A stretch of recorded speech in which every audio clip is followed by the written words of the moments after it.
The rain hammered against Clara's van windshield like bullets, and she was already 20 minutes late. Come on, she muttered, her knuckles white against the steering wheel as she peered through the downpour at the address scribbled on the delivery slip. Thornhill Tower, Penthouse Suite. Corporate Anniversary Event. $2,500 payment on delivery. Before we continue, do not forget to subscribe to this channel for more of this stories. Thank you. $2,500. That single payment would cover 3 months of rent on her tiny shop, the overdue equipment lease, and maybe, leave enough for groceries that weren't instant ramen. Clara's stomach twisted with anxiety as she pulled into the underground parking garage of the sleek glass tower that pierced the stormy sky like a shard of ice. She'd been so excited when the order came through her website at 2 a.m. A last-minute corporate event, they said.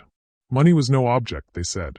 They wanted her signature piece, the Garden of Eden centerpiece, an explosion of rare orchids, cascading amaranth, and hand-painted golden branches that took 16 hours to construct. It was currently sliding around in the back of her van. Please don't be broken, Clara chanted as she threw the van into park and rushed to the back doors. Her thin cardigan was immediately soaked through, her dark curls plastering to her face as she carefully extracted the massive arrangement. It was intact. Barely. The parking garage was eerily empty. Just sleek black cars that probably cost more than her entire year's revenue. Her sneakers squeaked against the polished concrete as she struggled toward the elevator bank, the arrangement blocking her view. Service elevator. The sign glowed above the industrial-looking doors to her right. Perfect. The last thing she needed was to crowd some executive elevator with her dripping, flower-laden chaos. Clara jabbed the button with her elbow, relief flooding through her when the doors opened immediately.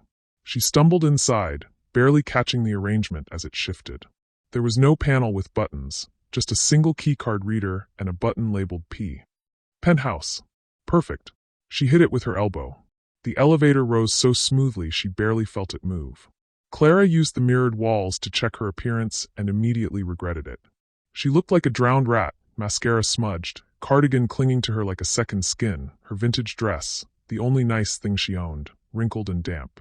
Professional. You look so professional, Clara, she muttered sarcastically. The elevator chimed, a soft, expensive sound, and the doors whispered open. The first thing Clara noticed was the silence.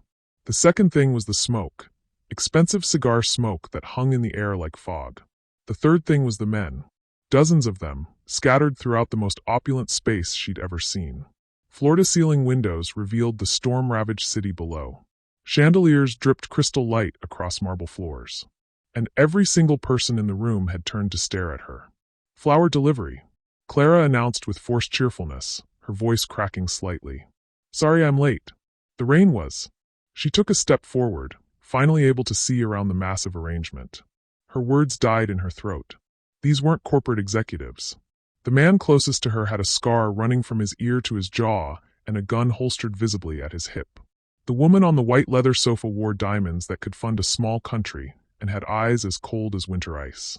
In the corner, 2 men who looked like they could bench press cars stood with their arms crossed, watching her with the intensity of predators. And at the center of it all, seated in a high-backed chair that might as well have been a throne, was him. Clara knew, with the absolute certainty of prey recognizing a predator, that this man was the most dangerous person she'd ever encountered. He was younger than she expected, maybe mid-30s, with sharp features that looked carved from marble. Dark hair, darker eyes, and a stillness about him that was more terrifying than any weapon. He wore a 3-piece suit that probably cost more than her van, and he watched her with the focused attention of a scientist examining a particularly interesting specimen. Clara's voice came out as a whisper. She cleared her throat. I think I have the wrong. Set it down, the man said. His voice was quiet, almost gentle. Somehow that made it worse. Clara's hands trembled as she carefully placed the arrangement on the nearest surface, a glass table that probably cost more than her entire shop's inventory. I'm so sorry, She turned back toward the elevator. Marco. The man didn't raise his voice. Didn't even look away from Clara. The scarred man moved faster than someone that size should be able to move, positioning himself between Clara and her escape route. The elevator requires a key card, the man in the chair said conversationally. Which you don't have. Interesting. Clara's heart hammered against her ribs. I had a delivery. Thornhill Tower, penthouse suite. Corporate anniversary event. She fumbled in her pocket for the crumpled order slip, holding it out with a shaking hand. See, it's right here. I'm just a florist. I make flower arrangements. That's all. I didn't see anything. I don't know who any of you are.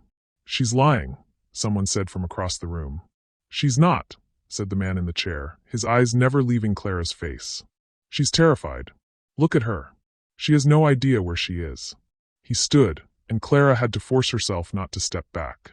He was tall, lean, and moved with a predator's grace as he crossed to her. He plucked the order slip from her fingers. She was shaking so badly she could barely hold it, and examined it. This address is wrong, he said after a moment. You're 2 buildings over. Thornhill Tower East. Clara felt the blood drain from her face. East? But the client said, show me the order. It wasn't a request. With trembling fingers, Clara pulled out her phone, navigating to her business email. She pulled up the order confirmation and handed him the phone, feeling like she was sealing her own fate. The man studied the screen, his expression unreadable. Then he did something unexpected. He smiled. It wasn't a warm smile. Victor, he called out, not looking away from Clara. Recognize this email address? A barrel-chested man with a gray beard approached, squinting at the phone. His face darkened. That's Koslov's secondary account. The one he thinks we don't know about. Interesting. The man handed Clara her phone back, his fingers brushing hers. His skin was surprisingly warm. It seems Miss Martinez. Clara Martinez. Why was she giving him her real name? Why wasn't she lying? Miss Martinez. It seems you've been used as a pawn in someone else's game. He tilted his head, studying her like she was a puzzle. Tell me, Clara, what do you see when you look around this room? It was clearly a test. Clara swallowed hard, her eyes darting around. I see people who value their privacy. People I shouldn't have seen. People who probably want me to forget this ever happened. Perceptive. He turned away from her, addressing the room. She's seen all your faces. She knows this location. She could identify every person here. He paused, letting that sink in. Recommendations. Dispose of her, someone said flatly. It's the only way to be sure. Clara's legs nearly gave out. She's a civilian, a woman's voice objected. That brings heat we don't need. Let her go, another voice suggested. She's nobody. Who would believe her? The man, the one Clara was beginning to realize was in charge, held up a hand. Silence fell instantly. All valid points, he said. However, I see a third option. He turned back to Clara, and there was something in his eyes she couldn't read. Miss Martinez, I'm going to make you an offer. You will come work for me. You will live in a property I own. You will go where I say, when I say. In exchange, you keep your life and continue your little flower business. Under my supervision, of course. Clara stared at him. That's kidnapping. No, he said softly.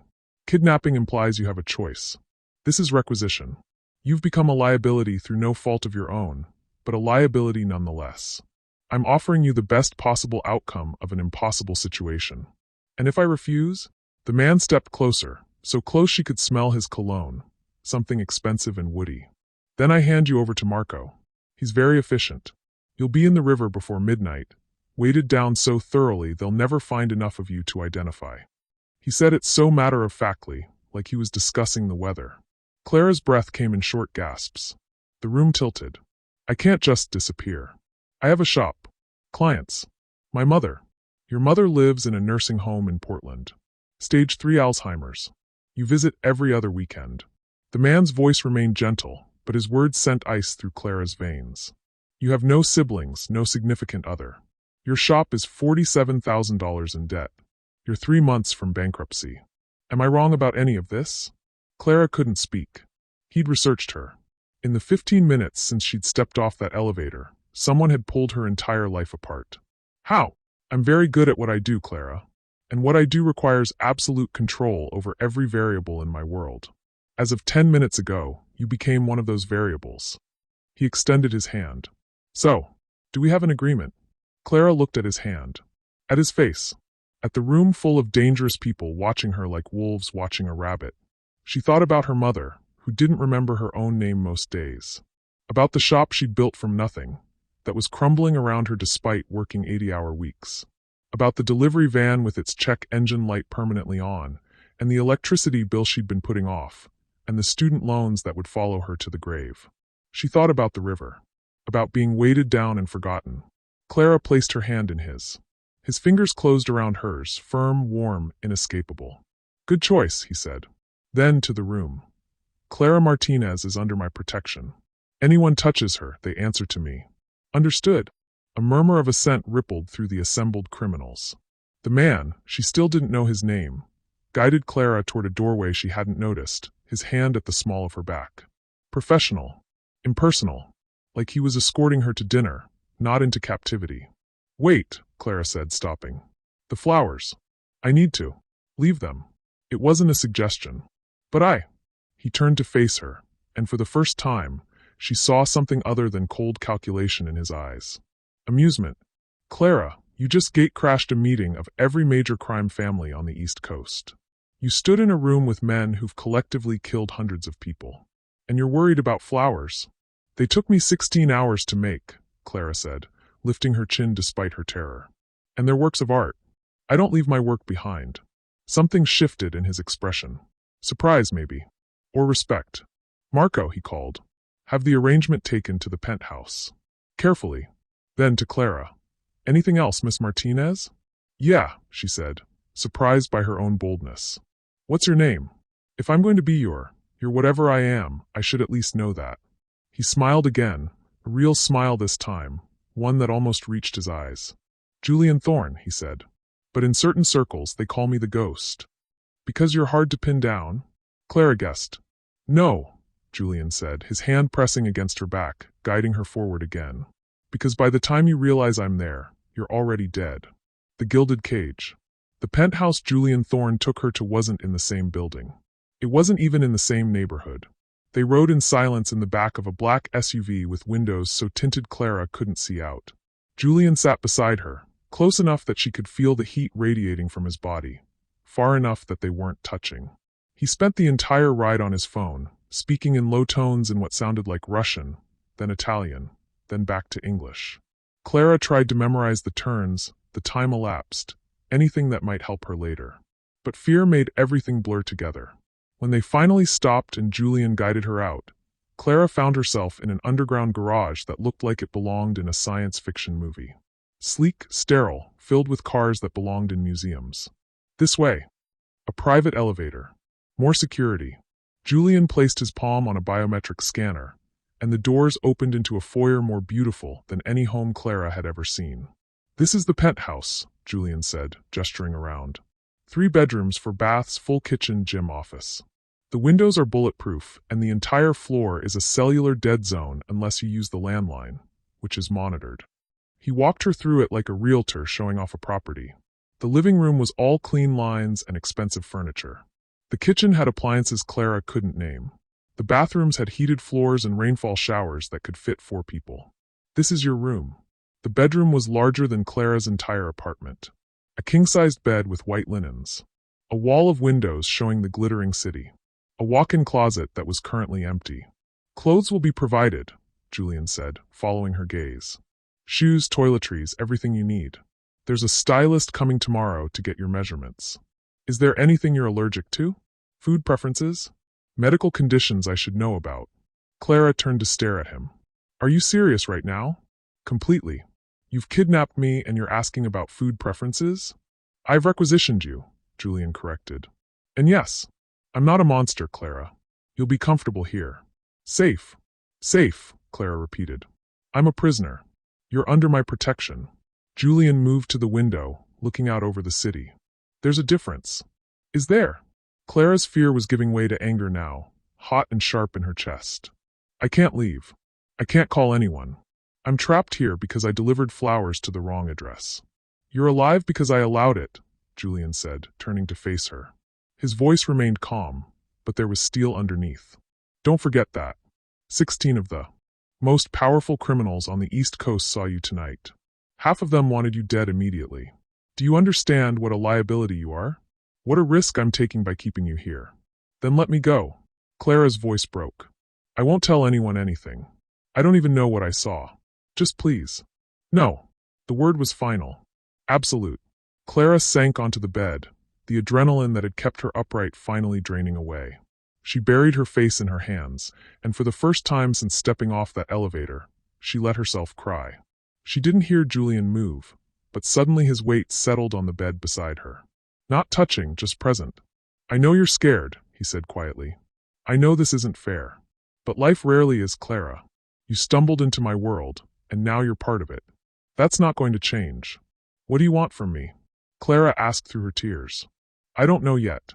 His honesty was somehow worse than a lie would have been. "But I always find a use for my assets." "I'm not an asset. I'm a person. In my world, people are assets." Julian stood, moving toward the door. "Get some rest. Tomorrow, we'll discuss the rules." "Rules?" "Yes." He paused at the threshold. "Rule 1. You don't leave this penthouse without me or someone I designate. Rule 2. You don't make phone calls without permission. Rule 3. You don't ask questions about my business. And Rule 4. He looked back at her, his dark eyes unreadable. You don't try to run. Because I will find you, Clara. And the punishment won't be pleasant." Then he was gone, the door closing with a soft click that sounded like a jail cell slamming shut. Clara was alone in her golden cage. Adaptation. The first week, Clara cried herself to sleep every night. The second week, she cried only every other night. By the third week, she'd stopped crying altogether and started getting angry instead. The penthouse, for all its luxury, was a prison. Clara tested every door, every window, every possible exit. All locked. All monitored. The few times she tried to break the pattern, staying up all night to see if guard rotations changed, attempting to MacGyver the door lock with a hairpin. Julian appeared within minutes, his expression disappointed rather than angry, which somehow felt worse. "I'm not your enemy, Clara," he said the third time he caught her trying to jury-rig the balcony door. "Stop treating me like one. You're literally keeping me prisoner. I'm keeping you alive." He gestured to a tablet on the counter, pulling up a news article. "Recognize him?" Clara looked at the photo. A man in his 50s, distinguished-looking, smiling at a charity gala. "No. Viktor Koslov. The man who sent you that fake order. He wanted to disrupt my meeting cause chaos, maybe get some photos of the attendees." Julian swiped to the next image, crime scene photos. Clara turned away quickly, but not before seeing the blood. He was found in his home 4 days ago. Tortured for 3 hours before they killed him. They wanted to know who else he'd talked to, what information he'd leaked. Clara's stomach turned. "Are you telling me this to scare me?" "I'm telling you this so you understand. You're not safe out there, Clara. Every person in that meeting knows your face. Some of them, most of them, still think the smart play is to eliminate you. The only reason you're breathing is because I claimed you as mine." He stepped closer, his voice softening. "In here, you're protected. Out there, you're a target. So I'm supposed to just accept this? This is my life now. For now." Julian turned away. "Make the best of it." The best of it. Clara wanted to throw something at his head. But she didn't. Because despite everything, some part of her recognized that Julian Thorne was telling the truth. She'd seen things she shouldn't have seen. And in the world he inhabited, that was a death sentence. So Clara adapted. She learned the routines. Julian left most mornings at 7, returning at unpredictable hours. Sometimes she wouldn't see him for days. Other times, he'd work from the penthouse office, his voice a low murmur through the walls as he conducted business she pretended not to hear. There was a security team that rotated: Marco, the scarred man from that first night; Elena, a petite woman who looked like a model but moved like a soldier; David, who was barely 20 and treated Clara with awkward politeness. They brought her meals, escorted her to the gym on the floor below, at 6 a.m. when it was empty, and silently monitored her every move. The clothes arrived, designer labels Clara recognized from magazines she couldn't afford. Everything fit perfectly, which meant someone had taken her measurements while she slept, and that thought made her skin crawl. But her own clothes were gone, so she wore the silk blouses and tailored pants and Italian leather shoes that probably cost more than her monthly rent. A laptop appeared on the third day, locked down tighter than Fort Knox. No internet access except for her business email, which was clearly monitored. Clara stared at it for an hour before opening it. She had 63 unread messages. Most were client inquiries she'd missed. Several were from vendors demanding payment. 3 were from her friend Rosie, asking if she was okay. Why wasn't she answering? Was she sick? Clara's fingers hovered over the keyboard. What could she possibly say? "Hey Rosie, Got kidnapped by a crime lord, living in a luxury penthouse prison. Send help? No, because Julian had made it clear. Any attempt to signal for help would be caught, and whoever she contacted would become a liability. And she'd seen what happened to liabilities. So Clara wrote careful, monitored responses. She was fine. She'd had a family emergency. She was taking a few weeks off. She'd be back soon. Lies. All lies. But the alternative was getting Rosie killed, so Clara lied. Then she turned to her business email and did something that surprised herself. She worked. If she was going to be trapped here, she might as well do something productive. Clara responded to inquiries, sent quotes, arranged for her assistant, who worked part-time for minimum wage, to handle basic deliveries. She couldn't take on major projects, couldn't explain why she wasn't available for consultations or site visits, but she could keep her business on life support. It was something. It was purpose. Julian found her at the laptop at 2 in the morning, still working on a design proposal for a wedding centerpiece. "You should be sleeping," he said, and Clara jumped. She hadn't heard him come in. "I should be a lot of things," she shot back. "Free, for instance." Instead of rising to her bait, Julian moved to the kitchen, pouring 2 glasses of whiskey. He brought one to her, an expensive crystal tumbler with amber liquid that probably cost more than her car. "I don't drink," Clara said. "You do tonight." He sat across from her. "You're working. Is that against the rules?" "No." Julian studied her over his glass. "I'm surprised, actually. I expected you to spend your time planning elaborate escape attempts or plotting my murder." "Oh, I'm still plotting your murder," Clara said, surprised by her own boldness. "But I'm also not going to let my business die while I'm planning it." That earned her a smile, a real one. "Good. Good. I respect tenacity." Julian leaned back, the lamplight casting shadows across his sharp features. "Tell me about your business." "Why?" "Because I'm curious. And because you're going to be here a while. We might as well learn to coexist." Clara wanted to refuse. Wanted to throw the whiskey in his face and storm off to her golden cage of a bedroom. Instead, she took a sip, it burned beautifully, and started talking. She told him about studying horticulture at community college while working 3 jobs. About the small business loan she'd barely qualified for. About her first shop, barely bigger than a closet, in a sketchy neighborhood where she could afford the rent. About building a reputation one arrangement at a time, one satisfied customer at a time, until she'd been able to move to a better location. About how her mother's Alzheimer's diagnosis had come the same month her biggest client had gone bankrupt, owing her $15,000. About how she was drowning slowly, despite working every waking hour. "And then I got that order," Clara finished. $2,500 for 16 hours of work. It was like a life preserver being thrown to a drowning person. "But it was a trap," Julian said quietly. "Yeah." Clara drained her glass. "Story of my life." They sat in silence for a moment. Then Julian did something unexpected. He opened his own laptop and pulled up a spreadsheet. "Your debt," he said, turning the screen toward her. "I've reviewed it." Clara's blood ran cold. "How did you?" "I know everything about you, Clara. We established this." He pointed to the figures. 47,000 in business loans. 22,000 on maxed-out credit cards. 63,000 in student loans. 12,000 owed to various suppliers. Am I missing anything? Clara felt stripped bare. "Why are you doing this?" "Because I'm going to make you a proposition." Julian closed the laptop. "You work for me. Real work. I have social functions that require a woman on my arm who isn't connected to my world. You'd be perfect. You're beautiful, intelligent, and most importantly, you're already in too deep to betray me without destroying yourself. You want me to be your, what? Escort. Companion, Julian corrected. In public only. You attend events, play the role of my girlfriend, smile for cameras. In exchange, I pay off your debts. All of them." Clara laughed, a bitter, broken sound. "You're serious." "I'm always serious." Julian stood, buttoning his suit jacket. "Think about it. You could continue to run your business. Under supervision, of course. Visit your mother. Have something resembling a life. All it costs is a few hours a week on my arm, and your continued silence. I'm already being held prisoner. Why would you need to pay me?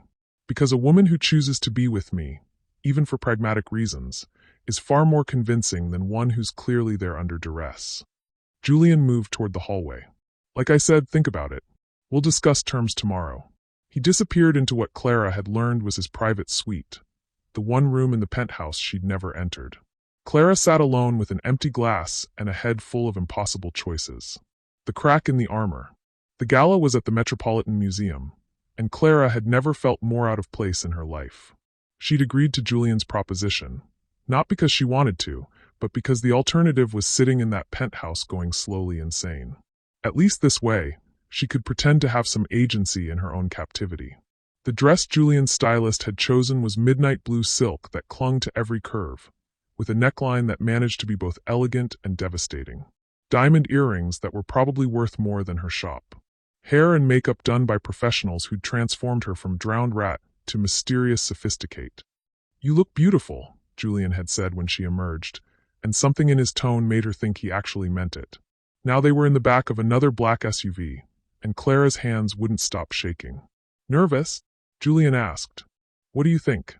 "Don't be. Just stay close to me, smile when appropriate, and let me do the talking." He adjusted his cufflinks, platinum, probably.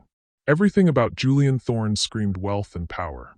These people are politicians, business moguls, old money. Dangerous in their own way, but not like what you saw at the meeting. That's supposed to be comforting? It's supposed to be informative. The SUV stopped and Julian turned to her. "Clara, I need you to understand something. What we're doing tonight, this is part of how my world works. Legitimacy. Respectability. The appearance of being a normal, successful businessman. Instead of a criminal who kidnaps florists." A muscle ticked in his jaw. "Yes." The door opened. Cameras flashed immediately. Paparazzi lined up behind velvet ropes, shouting questions, calling out names. Julian stepped out first, then extended his hand to Clara. She took it, letting him guide her out into the chaos of flashbulbs and shouted questions. "Mr. Thorne, who's your date? Is this a new relationship? Miss, what's your name?" Julian's hand settled at the small of her back, possessive, protective. "No questions tonight, gentlemen. We're here to support the arts." He guided her up the steps, past security, into the cool marble sanctuary of the museum. Clara had been here once before, on a free admission day when she was in college. She'd spent 6 hours wandering the galleries, falling in love with beauty she could never afford to own. Now she was here in diamonds and silk, on the arm of a monster, playing pretend. The gala was everything Clara had imagined high society would be. Crystal chandeliers, champagne fountains, women in gowns that cost more than cars, men in tuxedos discussing business deals worth millions. A string quartet played in the corner. Waiters circulated with canapes that were more art than food. Julian kept her close, introducing her as Clara, my girlfriend, with a smile that looked genuine but never reached his eyes. She shook hands with a senator, made small talk with a tech billionaire, laughed politely at a hedge fund manager's terrible jokes. All the while, her skin crawled.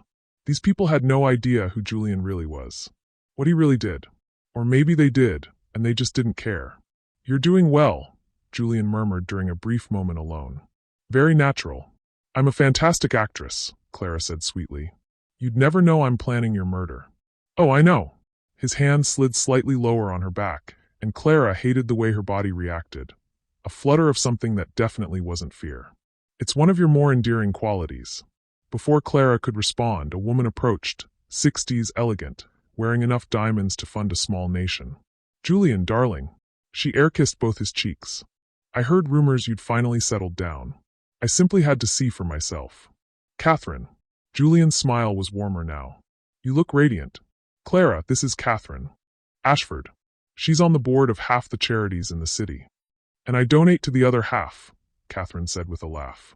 She studied Clara with sharp, intelligent eyes. "So you're the one who finally caught him. Tell me, dear, what's your secret? Half the women in New York have been trying for years." Clara froze. She had no idea what to say. "She's authentic," Julian answered smoothly, his hand tightening slightly on her waist. "In a world of pretense, Clara is refreshingly real." Catherine's eyes sparkled. "A romantic answer. I approve. You must join us for brunch soon. I want to hear all about how you two met." "We'd love that," Julian said, and Clara wanted to scream. As Catherine floated away, Clara turned to Julian. "Brunch? How exactly am I supposed to explain our meet-cute?" "Oh, funny story. I crashed his criminal enterprise by accident and he kidnapped me."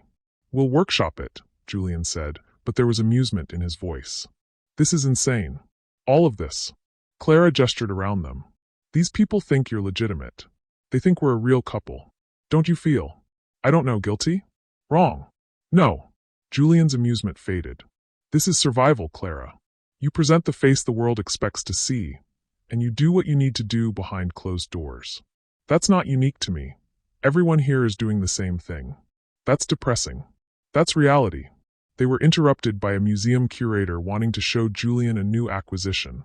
A painting by some artist Clara didn't recognize, but that everyone else seemed excited about. She followed along, playing her role, but her mind was elsewhere. She was thinking about the penthouse, about rules and restrictions and the golden bars of her cage, about how Julian's hand on her back felt almost protective, and how that made her hate herself. They were near the Egyptian wing when Clara excused herself to find the restroom. Julian hesitated, clearly not wanting to let her out of his sight, but Elena materialized from somewhere. The security team was always watching, and gave him a subtle nod. 5 minutes, Julian said quietly. Clara escaped to the ladies' room, a marble sanctuary with gilded mirrors and fancy hand soap. She leaned against the sink, staring at her reflection. She barely recognized herself. The woman in the mirror looked confident, sophisticated, like she belonged in this world of wealth and power and beautiful lies. But underneath the makeup and silk, she was still just Clara Martinez, a struggling florist from Queens who'd delivered flowers to the wrong address. You okay, honey? Clara looked up to find an older woman, 70s maybe, with kind eyes and a grandmother's concern. I'm fine, Clara said automatically. Just needed a moment. Those parties can be overwhelming. The woman smiled, washing her hands. I've been coming to these things for 40 years, and I still find them exhausting. All that pretending to care about art when really everyone's just networking. Clara found herself laughing, really laughing, for the first time in weeks. That's remarkably honest. I'm too old to be anything else. The woman dried her hands on a plush towel. I saw you with Julian Thorne. Handsome man. Mysterious. There are rumors about him, you know. Clara's blood ran cold. Rumors? Nothing concrete. Just whispers. Old money, they say, but nobody knows where it came from. He appeared in society about 5 years ago and just inserted himself. Money opens doors, I suppose. The woman studied Clara. You're not like his usual companions. What do you mean? The others were accessories. Beautiful, empty-headed accessories. But you have substance. I can see it in your eyes. The woman patted Clara's hand. Be careful, dear. Men like that are dangerous in ways that have nothing to do with money or power. Then she was gone, leaving Clara alone with her reflection and a warning she didn't know what to do with. When Clara returned to the gala, she found Julian in conversation with 2 men she recognized from news coverage, a district attorney and a police commissioner. They were laughing together like old friends. The irony was suffocating. Julian noticed her and extended his hand. There you are. Gentlemen, have you met Clara? She's an artist, floral design. How lovely, the district attorney said, and Clara wanted to laugh at the absurdity of it all. She was shaking hands with the man who should be arresting Julian Thorne, while pretending to be his girlfriend, while being held prisoner in his penthouse. The conversation continued around her. Politics, funding, some controversy about police reform. Julian participated with the ease of someone who belonged, never once betraying that he was the very criminal these men claimed to be hunting. Clara felt something crack inside her. Not breaking, exactly, but shifting. A fundamental understanding of how the world actually worked, versus how she'd thought it worked. Excuse me, she said abruptly, interrupting a discussion about municipal budgets. I need some air. Julian's eyes sharpened with concern. Clara, I just need a minute. Please. She didn't wait for permission. She walked away through the crowd, toward the massive windows overlooking the park. Elena followed at a discreet distance, always watching, always there. Clara pressed her forehead against the cool glass, trying to steady her breathing. The city sparkled below, millions of lights hiding millions of secrets. You handled that well. Julian's voice. Always Julian's voice. I feel like I'm losing my mind, Clara said without turning around. Those men, they're supposed to stop people like you. But they were laughing with you, shaking your hand. Because I donate to their campaigns. Support their initiatives. Attend their fundraisers. Julian stood beside her, close enough that their shoulders almost touched. Power isn't about being the strongest, Clara. It's about being indispensable. Is that what I am to you? Indispensable. You're. He paused, and when Clara glanced at him, she saw something unexpected in his expression. Uncertainty. I don't know what you are yet. The honesty in his voice surprised her. I want to go home, Clara said quietly. Not the penthouse. Home. My apartment. My shop. My life. I know. Julian's hand came up, as if to touch her face, then dropped. But that's not possible right now. When will it be possible? When I can guarantee your safety. When the people who want you dead have forgotten about you or been eliminated. When? When you're done with me, Clara finished. Julian didn't deny it. They stood in silence, watching the city, while a string quartet played and champagne flowed, and everyone pretended to be something they weren't. I hate you, Clara whispered. I know, Julian said. But you're still here. I don't have a choice. Everyone has choices, Clara. You've made yours. Had she? Clara wasn't sure anymore. The rest of the gala passed in a blur. More introductions, more champagne she didn't drink, more playing the role of Julian Thorne's devoted girlfriend.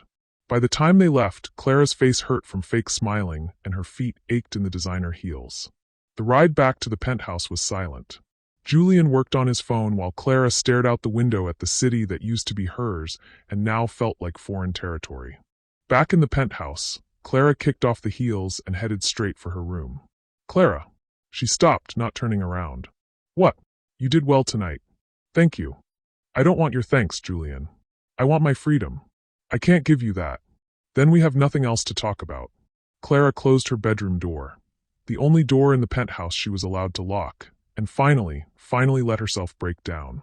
Dangerous familiarity. 6 weeks into her captivity, Clara developed a routine that almost felt like normalcy. Wake at 6. Work out in the private gym. Running on the treadmill and imagining she was running away. Shower.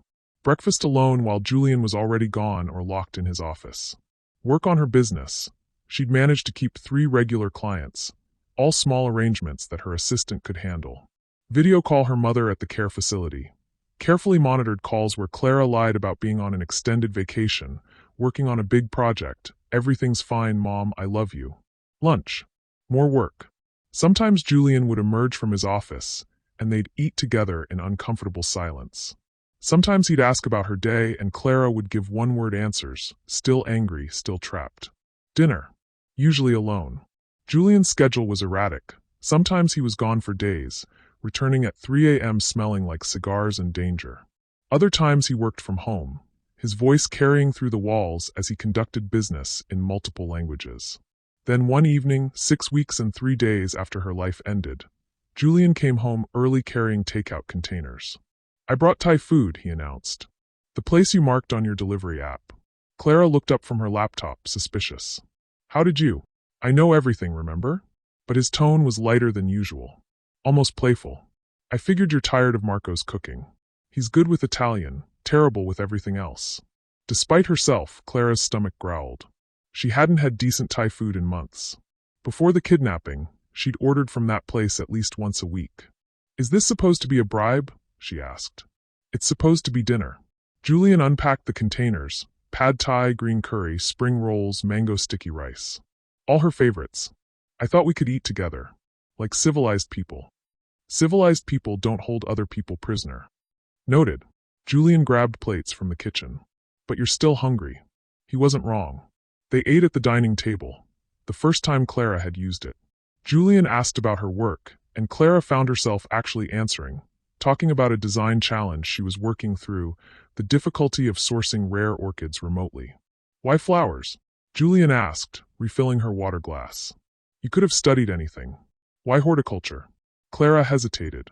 She didn't want to share personal things with him. Didn't want to give him more ammunition, more ways to control her. But she was also tired of being angry. Exhausted from 6 weeks of sustained fury. My father, she said finally. He was a gardener, worked for a landscaping company. Nothing fancy. But he could make anything grow. Roses in winter, vegetables in shade, everything he touched bloomed. She pushed rice around her plate. He used to bring me flowers every Friday. Said every woman deserves flowers, especially his girls, me and Mom. What happened to him? Heart attack. I was 19, halfway through community college. He had no life insurance, no savings. Mom had to take 3 jobs to keep our apartment. I dropped out to help, worked full-time at a florist shop. Clara smiled at the memory. I was terrible at first. Killed more plants than I saved. But the owner, Mrs. Chun, she was patient. Taught me everything. When she retired, she helped me get my business loan. She believed in you, Julian said quietly. Yeah, she did. Clara looked up at him. Not many people did. Everyone thought I was crazy, going into debt for a flower shop. But I wanted to build something. Something that was mine. Something that made people happy, even if just for a moment. Julian was quiet for a long moment, his dark eyes studying her in that intense way that made Clara want to look away. My father was a monster, he said finally. Ran a small operation in Brighton Beach. Nothing impressive, protection rackets, some gambling, small-time stuff. But he was brutal about it. Vicious. He took a sip of water. He beat my mother almost daily. Beat me when I tried to stop him. When I was 16, he went after my younger sister for talking back. Clara's breath caught. I killed him, Julian said, his voice flat. Emotionless. Waited until he was drunk, which was most nights. Made it look like he fell down the stairs. The cops didn't investigate too hard. One less criminal to worry about. Julian, I'm not telling you this for sympathy, he interrupted. I'm telling you so you understand. I grew up in violence. I learned early that the world respects power and nothing else. Kindness is weakness. Mercy is liability. Everything my father taught me, I perfected. Everything he failed at, I succeeded. Is that what you think? Clara asked softly. That you're just like him? I'm worse than him, Julian said. I'm smarter. More dangerous. I've built an empire he couldn't even imagine. But you're not him, Clara insisted, surprised by the conviction in her voice. He hurt people weaker than him. You're still a criminal, don't get me wrong. But you protected your mother. Your sister. And you. She stopped herself. I what? Clara looked down at her plate. You haven't hurt me. You could have. That first night, you could have done anything. But you didn't. That's a very low bar, Clara. Maybe. But it's still something. They finished dinner in silence, but it felt different now. Less hostile. More like two people trying to understand each other, even if they remained on opposite sides of an impossible situation. Julian insisted on doing the dishes. You cooked. You literally ordered takeout. Still counts. And Clara found herself almost smiling. Dangerous. This was dangerous. She couldn't afford to humanize Julian Thorne. Couldn't afford to see him as anything other than her captor. But it was getting harder. The turning point. The nightmare came on week 8. Clara was back in the penthouse meeting room, but this time she was alone with all those dangerous faces surrounding her. The scarred man. The woman in diamonds. All of them closing in, weapons drawn, and Clara couldn't move, couldn't scream, couldn't. She woke up gasping, tangled in expensive sheets, her heart hammering so hard she thought it might burst. A panic attack. She hadn't had one since college, but she recognized the symptoms. Couldn't breathe. Room spinning. Chest tight. Clara stumbled out of bed, trying to get to the bathroom, but her legs gave out. She hit the floor, gasping, clawing at her throat like she could physically pull air into her lungs. The door burst open. Julian. He was suddenly there, dropping to his knees beside her, his hands on her face. Clara. Look at me. Eyes on me. She couldn't focus. Couldn't breathe. With me. Breathe with me. Julian's voice cut through the panic. In through your nose. Hold it. Out through your mouth. Come on, Clara. With me. He demonstrated, exaggerating his breathing, and Clara tried to match it. Failed. Tried again. In. Hold. Out. In. Hold. Out. Slowly, so slowly, the panic receded. Air came easier. The room stopped spinning. Clara found herself crying, shaking, and Julian's arms were around her. Not restraining. Supporting. You're okay, he murmured into her hair. You're safe. I've got you. I can't, Clara's voice broke. I can't do this anymore. I can't be here. I can't pretend this is normal. I just want my life back. I know. Julian held her tighter, and Clara hated how good it felt. How safe she felt in the arms of the man who'd stolen her freedom. They stayed like that for a long time. Clara crying, Julian holding her, the city lights casting shadows across the bedroom floor. Finally, Clara pulled back, wiping her eyes. I'm sorry. I don't. That doesn't happen usually. Don't apologize. Julian's face was closer than she'd realized, his dark eyes reflecting her image. This is my fault. I put you in this situation. Yeah, Clara said. You did. If I could change it. But you won't. Julian's jaw tightened. No, I won't. Because letting you go means you die, and he stopped himself. And you what? I won't let that happen, he finished, but Clara sensed that wasn't what he'd been about to say. He helped her to her feet, steadied her when she swayed. You should rest. I can't. I'll just have the nightmare again. Julian hesitated, clearly weighing options. Then, come on. He led her out of the bedroom, through the penthouse, to his private suite. Clara had never been inside. It was the one boundary that remained uncrossed. The room was surprisingly simple. A massive bed, but otherwise sparse. Books lined one wall. A window overlooking the city. No personal photos, no decorations. I have terrible insomnia, Julian said, moving to a cabinet and pulling out a bottle. My doctor prescribed these. They'll help you sleep. Dreamlessly. Clara took the pill he offered, studying it suspiciously. It's legitimate, Julian assured her. I'm not drugging you. Well, technically I am, but not like, you know what I mean. Despite everything, Clara almost laughed. Did the terrifying crime lord just get flustered? Shut up. But there was no heat in it. Clara swallowed the pill dry, then moved to leave. Stay, Julian said. She turned, eyebrows raised. Not like that, he clarified quickly. But the pill takes about 20 minutes to kick in. And you shouldn't be alone right now. Just stay. Talk to me. Or don't talk. Whatever you need. Clara knew she should refuse. Knew that staying in Julian Thorne's bedroom was crossing a line she couldn't uncross. But she was tired. So tired of being alone with her fear. She sat on the edge of his bed, careful to maintain distance. Julian sat in the chair by the window watching her. Tell me something true, Clara said suddenly. What? Something true. Something real. Not crime lord posturing. Not business. Just something human. Julian was quiet for so long Clara thought he wouldn't answer. Then, I'm afraid of becoming my father. The admission hung in the air. Every day, Julian continued, I wake up and I'm terrified that I'll look in the mirror and see him. That all of this, the control, the power, the violence, is just me following in his footsteps while pretending I'm different. Are you different? Clara asked. I don't know anymore. The pill was starting to work. Clara could feel the edges of consciousness softening. But she fought it, wanting to stay in this moment of unexpected honesty. My father used to say that flowers were pointless, Clara said, her words slightly slurred. Temporary beauty that dies too fast. Waste of time and money. She smiled. That's why I love them. Because they're temporary. Because they're fragile. Because they bloom anyway, even knowing they won't last. That's beautiful, Julian said softly. I'm beautiful, Clara mumbled, and then giggled at herself. The pill's working. I can see that. Clara laid back on the bed. Just for a second, she told herself. Just until the room stopped swaying. Julian. Yes. I don't hate you. Not completely. Not anymore. The words came out before she could stop them. I hate this situation. But you're more complicated than I want you to be. She didn't hear his response, if he gave one. Sleep pulled her under, dreamless, just like he'd promised. Evolution. Clara woke in Julian's bed wearing one of his t-shirts, soft, worn, smelling like expensive cologne. Sunlight streamed through the windows. The clock read 10:47 a.m. She'd slept for 12 hours. Clara sat up slowly, expecting her head to ache from the pill, but she felt surprisingly refreshed. The panic from last night seemed distant now, manageable. The bedroom door opened.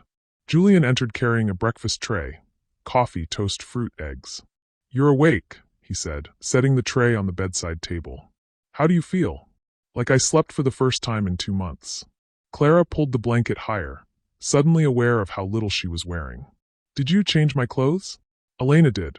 I stayed in the guest room. Julian poured coffee, exactly how she liked it, she realized. Cream, no sugar. You were exhausted. I didn't want to wake you. Clara accepted the coffee mug, wrapping her hands around its warmth. Thank you. For last night. The pill. The everything. You don't have to thank me for basic human decency. In this situation, I think I do. They looked at each other, and something passed between them. An understanding. A shift. Julian cleared his throat. I've been thinking. About your situation. About this. Clara's heart rate picked up. And I can't let you go. That hasn't changed. But I can give you more freedom. within parameters. He sat in the chair he'd occupied last night. You can go back to your shop. 3 days a week, supervised. You can take on clients again. Real work. Clara nearly dropped her coffee. Are you serious? Completely. Elena or David will accompany you everywhere. You'll have a security detail, a monitoring system, limitations on where you can go and who you can see. But it's better than this. He gestured around the penthouse. Better than being caged. Why? Clara asked. What changed? Julian was quiet for a moment. You did. Or maybe I did. I don't know. He ran a hand through his hair. The first time Clara had seen him look anything less than perfectly composed. Watching you last night, seeing what this is doing to you. I can control a lot of things, Clara. But I can't stomach being the reason you have panic attacks. You're still keeping me prisoner, Clara pointed out, but her voice lacked its usual bite. Yes, but I'm trying to make this prison larger. Julian stood, moving to the window. I know it's not enough. I know it doesn't make up for what I've taken from you. But it's what I can offer. Clara studied him, really studied him. The tension in his shoulders. The shadows under his eyes suggesting he hadn't slept. The careful way he held himself, like he was braced for her to throw the coffee at him. He was trying. In his twisted, limited way, Julian Thorne was trying. Okay, Clara said. Julian turned, surprise flickering across his face. Okay, I'll take the deal. 3 days a week at my shop. With my jailers. Because you're right, it's better than this. Clara set down her coffee cup. But I have conditions. Of course you do. A hint of a smile. I want to visit my mother. Once a week. Not video calls, actual visits. Done. I want my own phone. A real one. With actual internet. Monitored, but yes. And I want. Clara hesitated, then forged ahead. I want honesty. Between us. You've seen me at my lowest. You know everything about me. I want the same. No more mysterious crime lord act. If we're doing this, whatever this is, I want to know who you actually are. Julian's expression became unreadable. That's a dangerous request. I'm already in danger. I've been in danger since I stepped off that elevator. At least this way, I'll know what I'm dealing with. They looked at each other across the sunlit room. Clara could almost see him calculating, weighing risks and benefits, running through scenarios. Finally, he nodded. Okay. You want honesty? I'll give you honesty. Julian moved back to the chair, leaning forward with his elbows on his knees. But understand, once you know certain things, there's no unknowing them. You'll be even more entangled in my world. I'm already entangled, Clara said. Might as well understand the knots. So Julian talked. He told her about the empire he'd built from his father's scraps. About the first man he'd killed after his father, a rival who'd gone after his mother. About discovering he was good at violence, at strategy, at reading people and knowing exactly how to manipulate them. He told her about his sister, Sophia, who lived in London with a new identity and no knowledge of what her brother had become. About the money he sent her monthly, funneled through legitimate businesses, keeping her safe and ignorant. He told her about the ghost nickname, earned because he could slip in and out of places unseen, untraceable. About the bodies that never got found. About the deals made in shadows and sealed with blood. He told her about the legitimate businesses he'd acquired, real estate, restaurants, tech startups, and how they laundered money so efficiently that even forensic accountants couldn't untangle the web. He told her about the gala circuit, the donations, the strategic friendships with politicians and police. About how you didn't fight the system. You became part of it, corrupted it from within. And he told her about the constant fear. Of betrayal. Of rivals. Of the FBI investigation that had been circling for 3 years. Of waking up every day knowing that one mistake, one slip, could bring everything crashing down. That's why I couldn't let you go, Julian said finally. You saw faces. You know locations. In the hands of the right people, or wrong people, you could dismantle everything I've built. Clara absorbed it all, her coffee growing cold in her hands. How do you live like that? Constantly looking over your shoulder. You get used to it. Julian's smile was bitter. Or you don't, and you end up dead. That's bleak. That's reality. He stood, stretching. Now you know. Still want that honesty between us. Clara surprised herself by nodding. Yes, because at least now I understand. You're not just a monster keeping me prisoner for fun. You're a man protecting an empire you built from nothing, no matter the cost. That doesn't make it right. No, Clara agreed. But it makes it human. New normal. The first day back at her shop, Clara nearly cried. Elena drove her in a black sedan, less conspicuous than the SUVs but still obviously expensive. They arrived at 7 a.m., before any neighboring businesses opened. The shop looked exactly as Clara had left it 2 months ago, except cleaner. Someone had been maintaining it. Your assistant, Elena explained, reading Clara's expression. Mr. Thorne had her come in twice a week to water the plants and keep things fresh. She thinks you've been dealing with a family emergency. Of course Julian had thought of that. He thought of everything. The day passed in a blur of familiar routines. Clara took inventory, checked on her plants, thriving surprisingly, returned client emails with genuine enthusiasm. Her assistant, Jenna, a college student who worked part-time, came in at noon and nearly tackled Clara with a hug. You're back. I was so worried. How's your mom? More lies. Clara was getting disturbingly good at them. She's stable, getting the care she needs. Thank you for maintaining everything here. Of course. Oh, and we got a huge order while you were gone. Some guy wants flowers for a corporate event. Like $5,000 budget. Jenna pulled up the email. I told him you'd follow up when you returned. Clara felt Elena's presence behind her. Always watching, always listening. I'll handle it, Clara said, making a note. Anything else I should know? They spent the afternoon catching up, with Clara carefully editing her stories, omitting the kidnapping and captivity, pretending everything was fine. When they closed at 6 p.m., Clara felt more herself than she had in 2 months. Same time Thursday? She asked Elena on the drive back. Same time Thursday, Elena confirmed. Then, surprisingly, it's good. Seeing you like this. More alive. Clara glanced at her jailer-turned-driver. Do you ever question what you do? Working for him. Elena was quiet for a moment. Mr. Thorne saved my life. I was 15, being trafficked by men who thought girls like me were disposable. He found out, not because he cared about trafficking, but because they were operating in his territory without permission. He killed every single one of them. Personally. Then he gave me a choice. Disappear with enough money to start over, or work for him. You chose to work for him. I chose family, Elena corrected. Because that's what he offers people like us. Broken people with nowhere else to go. He gives us purpose. Protection. A place to belong. Clara absorbed this new information about Julian. He killed them for you. He killed them for honor. The fact that it saved me was a side effect. Elena pulled into the penthouse garage. But he still gave me a choice. That's more than most would do. That night, Clara found Julian in his office, surrounded by papers and looking exhausted. How was your first day? He asked, barely looking up. Good. Really good. Clara hesitated in the doorway. Elena told me about how you met. Julian's hands stilled on the papers. Did she? You killed for her. I killed for principle. Territory. Respect. But he still wouldn't meet her eyes. Clara entered the office, closing the door behind her. Why do you do that? Deflect whenever you do something decent. Because decent isn't the same as good. Julian finally looked at her. I'm not a good man, Clara. Don't make the mistake of thinking otherwise. I'm not. But you're not purely evil either. Clara sat across from him. You're just complicated. Complicated, Julian repeated, something like amusement in his tone. That's a diplomatic way of saying morally bankrupt crime lord.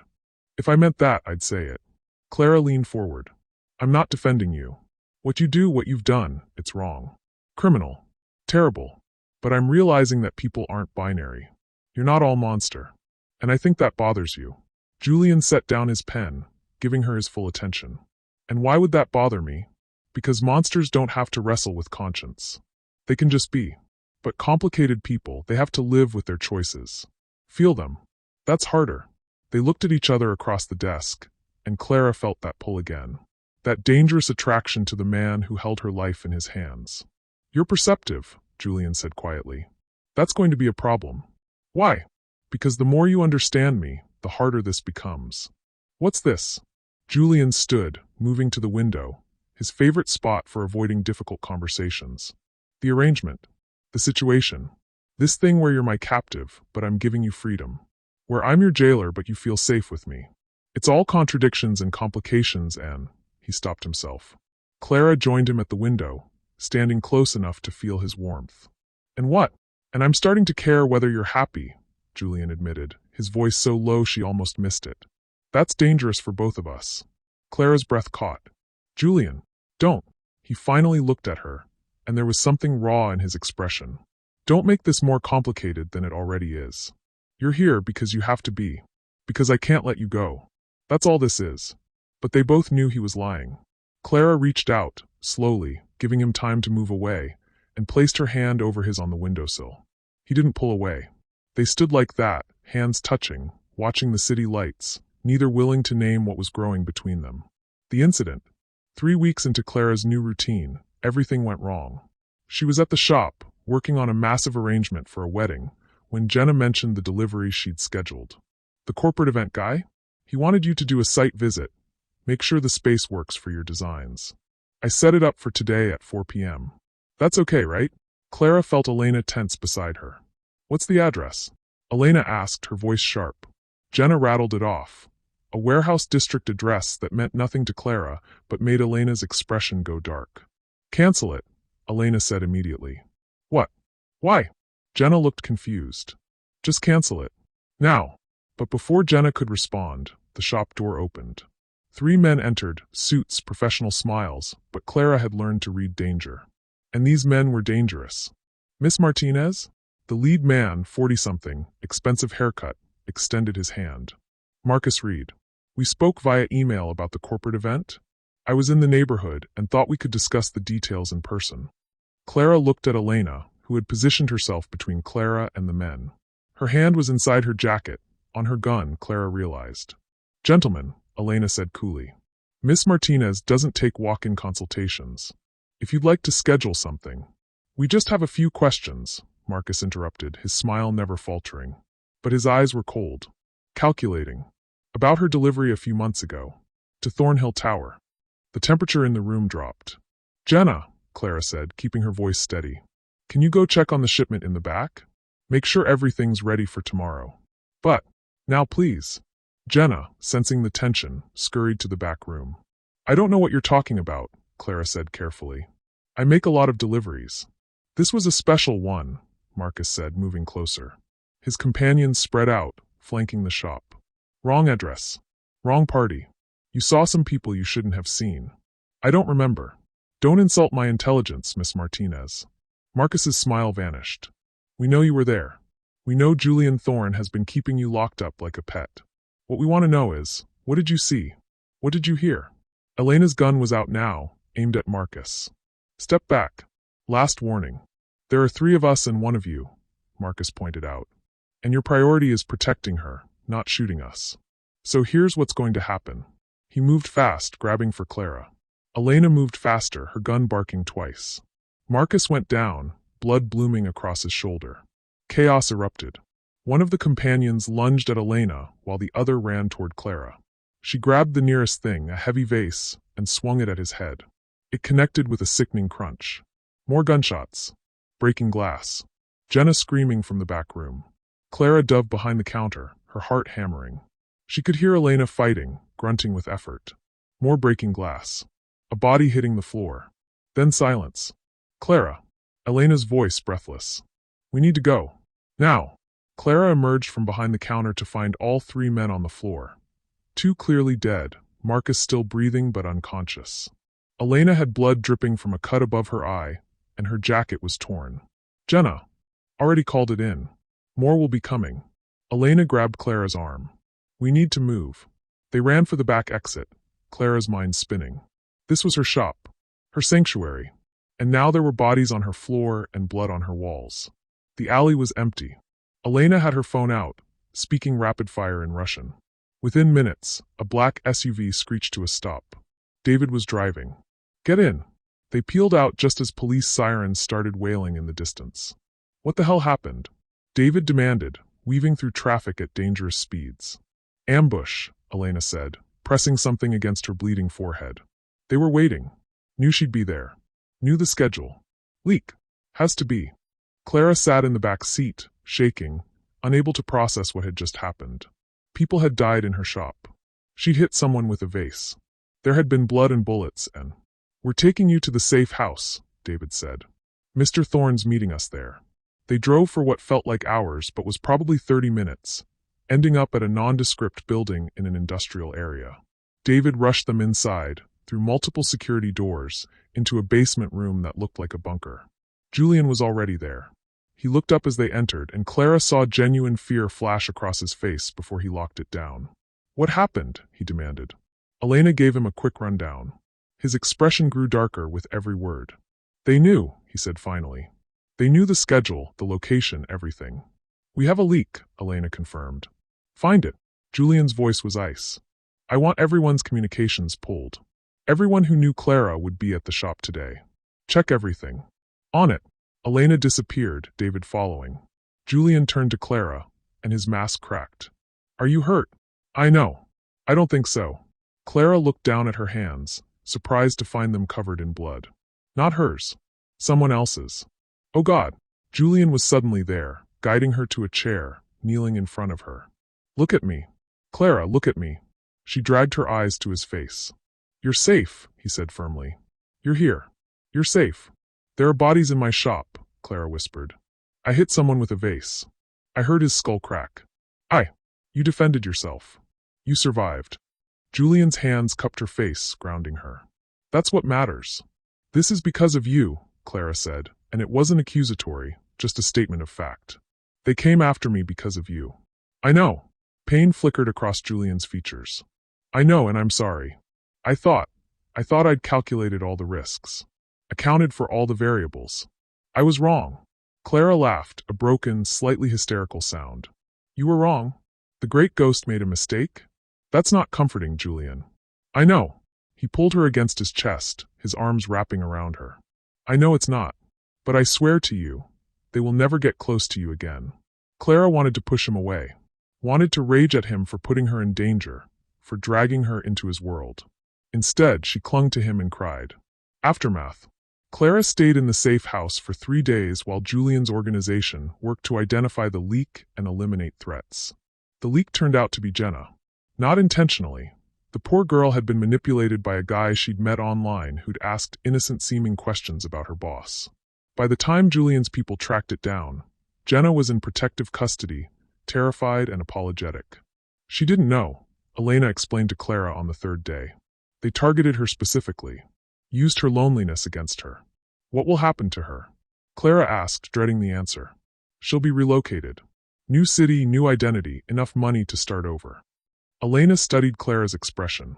Mr. Thorne isn't going to hurt her. She was a pawn, not a player. When Clara emerged from the safe house, 3 things had changed. First, her shop had been professionally cleaned and repaired. All evidence of the attack erased as if it never happened. The official story was a robbery gone wrong, perpetrators still at large, no connection to Clara Martinez.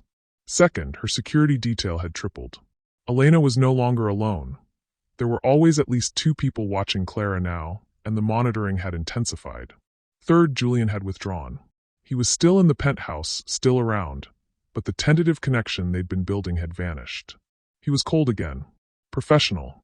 The crime lord, not the complicated man she'd started to understand. Clara found him in his office a week after the attack, working late as usual. "Why are you avoiding me?" she asked without preamble. Julian didn't look up. "I'm not avoiding you. I'm working." "You're always working. You barely speak to me. You won't look at me." Clara moved closer. "What changed?" "You almost died because of me," Julian said flatly. "That's what changed. But I didn't. But you could have." He finally looked up, and Clara was startled by the anguish in his eyes. "You were right. This is because of me. My world. My enemies. I brought you into this, told myself I could control it, keep you safe. And I almost got you killed. That wasn't your fault. It was absolutely my fault." Julian stood abruptly, his control cracking. "Every bit of this is my fault, Clara. You delivered flowers to the wrong address, and I decided to keep you because you were a liability. A problem to be managed. An asset to be controlled.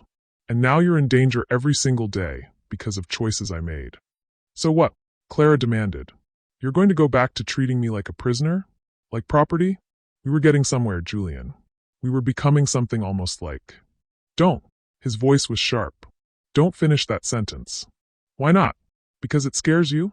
Because you're starting to feel something, and that doesn't fit into your neat categories of assets and liabilities. Because caring about you makes you more vulnerable." Julian's composure finally shattered completely. "Don't you understand? The moment my enemies realize you're more than a captive witness, the moment they understand you matter to me, you become the perfect target. The perfect weapon to use against me. The admission hung between them.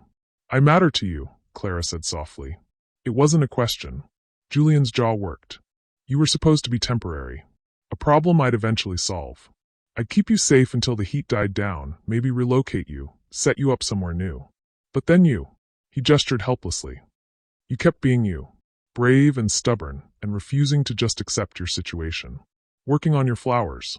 Caring about your mother. Making me see you as a person instead of a variable. Is that so terrible? Yes. Julian moved to his usual spot by the window. Because I don't get to care about people, Clara. Everyone I've ever cared about becomes a target or a liability. My sister had to disappear to be safe.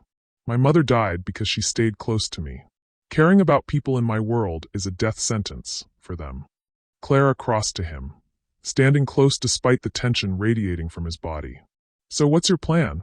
Push me away? Go back to treating me like a prisoner? That doesn't make me safer, Julian. It just makes us both miserable. Better miserable than dead. Better dead than not really living. Clara touched his arm, feeling him tense. I'm already in this, Julian. The danger doesn't go away just because you stop caring. But the connection, that's something real. Something worth holding on to. You shouldn't want this, Julian said, finally looking at her. You should hate me. You should be plotting your escape, not. He stopped himself. Not falling for you. Clara finished, surprised by her own boldness. Julian's breath caught. Clara, I know it's insane.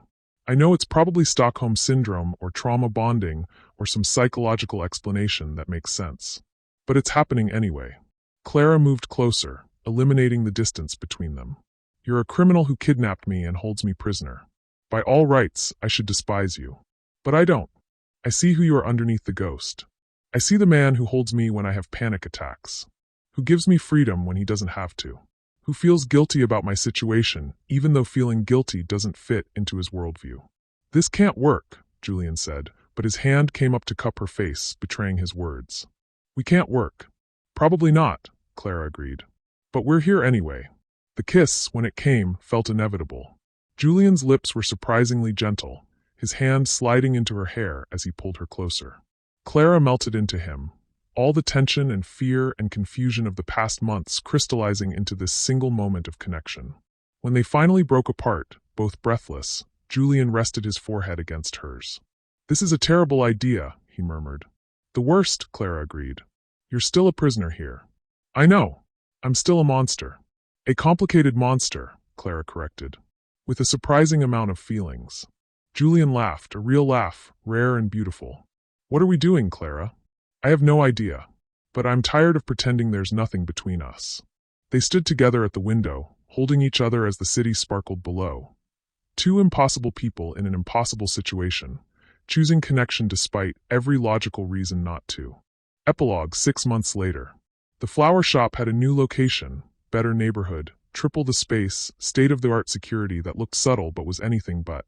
Clara walked through it on opening day, marveling at what Julian's money and influence had built. Her name was on the deed, legitimately hers, not just another layer of his control. What do you think? Julian asked, appearing beside her with 2 cups of coffee. I think it's beautiful. I think you're showing off. Clara accepted the coffee, their fingers brushing. I think you're trying to buy forgiveness. Is it working? Maybe. She smiled at him, her captor, her protector, her impossibly complicated partner. The guilt purchases are a nice touch, though. 6 months since the attack, and Clara's life had transformed into something she never could have imagined. She wasn't free, not really. She still had security details, still had limitations on where she could go and who she could see. The penthouse was still her primary residence, though Julian had given her the option to look for her own place nearby. She hadn't taken it. She visited her mother every Sunday now. Real visits, not just video calls. Julian always drove her personally, waiting patiently while Clara spent hours with a woman who rarely remembered her name but always recognized her flowers. She seems happy today, Julian had said last week, watching through the care facility window as Clara arranged fresh tulips in her mother's room. She likes yellow, Clara had explained. She might not remember why, but the color makes her smile. Clara had learned more about Julian's world than she'd ever wanted to know. She'd met his inner circle, not just security like Elena and Marco, but his actual partners. The money manager who kept everything legitimate on paper. The tech specialist who handled their digital footprint. The lawyer who made problems disappear.